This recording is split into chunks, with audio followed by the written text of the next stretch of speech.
River Valley Blood Center makes an urgent plea. It's first in more than a year. The center stresses the severity of its current blood shortage. WIFR reporter Alyssa Kelly talks with professionals about the concerns when the blood supply becomes dangerously low. We are issuing an urgent plea for blood donors right now. This is a real critical situation.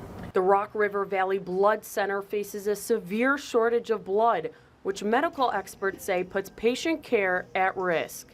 If we don't get enough in and we can't make it happen, surgeries would have to be canceled, and in extreme situations, which I would hope this never would happen, but people could die if we didn't have the blood. RRVBC contributions fell 30% before and after Memorial Day weekend. That's not good as summer arrives and increased activities raise the risk of injuries.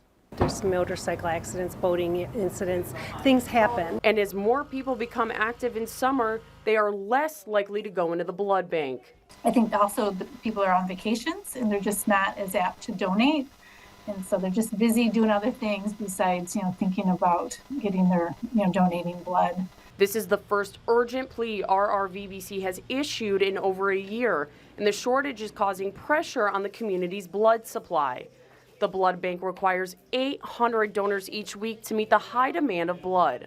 We supply 14 area hospitals. We want to be ahead of the game on this. It's the blood on the shelves that saves lives. In Rockford, Alyssa Kelly, WIFR News.